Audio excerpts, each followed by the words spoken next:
আবু সাঈদের প্রসারিত দুই হাত যেন এক অলঙ্ঘনীয় পর্বত। কোনো বর্গীর সাধ্য নেই যেটা অতিক্রম করে বাংলাদেশের মানুষকে স্পর্শ করতে পারে।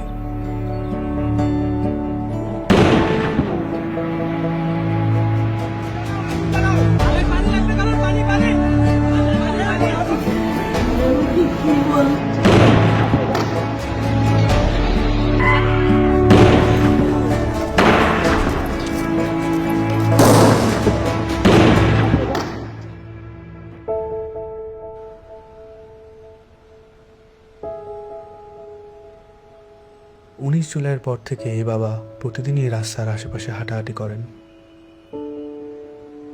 কখনো আবার নির্বাক দাঁড়িয়ে থাকেন।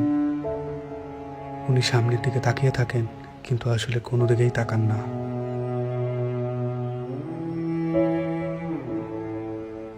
যেসব রাস্তা দিয়ে ওনার ছেলে হাঁটতো, ওইসব রাস্তায় উনি দাঁড়ালে উনি ওনার ছেলের রোম পান। আমার ছেলে মৃত্যু অবস্থায় যখন দাফন দিতে নিয়ে যাবে, এর আগে যখন দেখছি যে হাসতেছে, সে হাসতেছে, হাসি মুখ অবস্থা। ইভেন্টের কাজ করতো, শুধু বাপের কিভাবে একটু সাহায্য করে। কোনো আজে বাজে আড্ডাতে ছিল না। ওই সারাদিন শুধু কলেজ থেকে আসা ও একটুখানি বিকেলবেলা একটু বন্ধু বান্ধব নিয়ে ক্রিকেট খেলতো, ক্রিকেটের পাগল।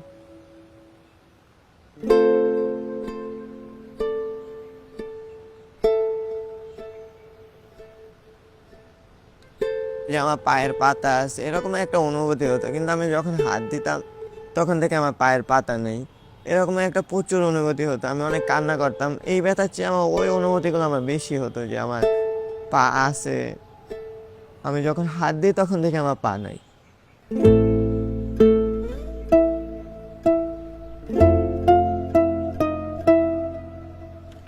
এই হসপিটালে আমি অল্প কিছুদিন হলো আসলাম। পা দিয়ে নতুনভাবে হাঁটা শিখতে আছি, মানে ছোটকালে যেভাবে হাঁটা শিখেছে মা, ওই রকমের এখানেও হাঁটা শিখাচ্ছে আর কি।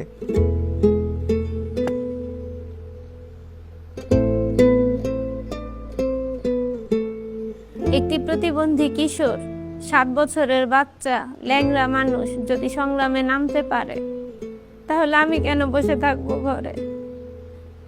একদিন তো মরতেই হবে, তাই মৃত্যুর ভয় করে স্বার্থপরের মতো ঘরে বসে না থেকে গুলি খেয়ে বীরের মতো মৃত্যু অধিক শ্রেষ্ঠ।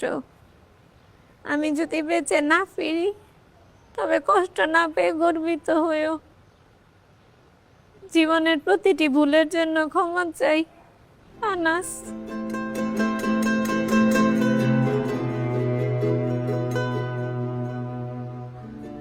আমার সন্তানের বুকে গুলি লাগছে, আর ছিদ্রটা হয়েছে আমার কলিজায়। আল্লাহ পাক যতদিন আমাকে হায়াত দিছে, আমি এই হাহাকার নিয়ে বেঁচে থাকবো।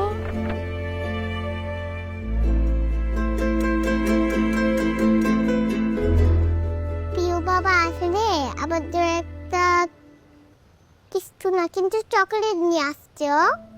প্রিয় বাবা নাই বাড়িতে, তখন বাইরে গেছে আর পুলিশ এসে ওকে ঘুড়ি মেরে দিছে। আই মিস ইউ প্রিয় বাবা।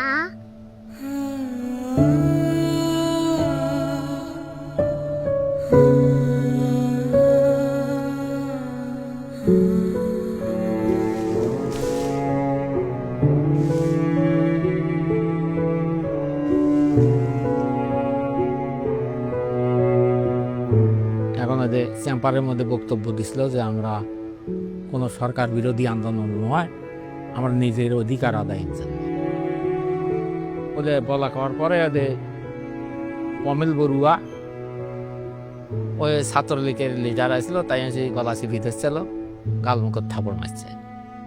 এখন ওই জন্যই ওর জেদ ধরে শহীদ হলো কি এখন ওটার ব্যাখ্যাটা আর আমি জানি না।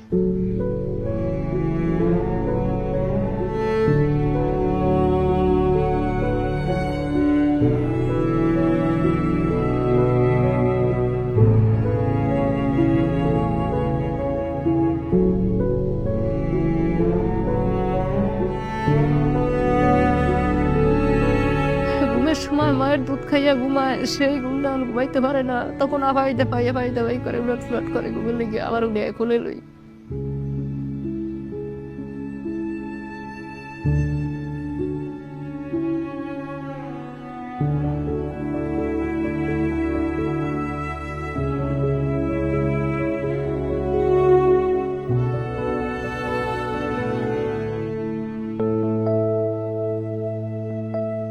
এখানে এসে যখন দেখি যে এখানে সবসময় ভাইয়া পড়াশোনা করতো, এই বিছানাতে থাকতো, এখন যখন দেখি ও নাই তখন একটা শূন্যতা কাজ করে মনের মধ্যে। খারাপ লাগে যখন দেখি যে ভাইয়া এই রুমে নাই। এই ছবিটা 18 জুলাই আমার আন্টি নাজিয়া খান ফেসবুকে পোস্ট করেছিল।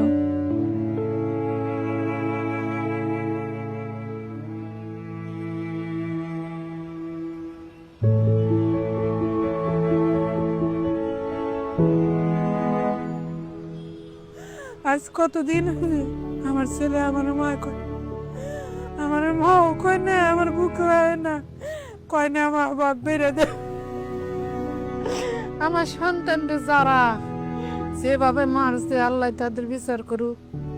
আমি সরকারের কাছেও বিচার চাই, জনগণের কাছেও বিচার চাই। আমার সন্তানকে মারছে, হাজার হাজার মায়ের বুক খালি করছে, যে কালি করছে তারও বিচার করুক আল্লাহ।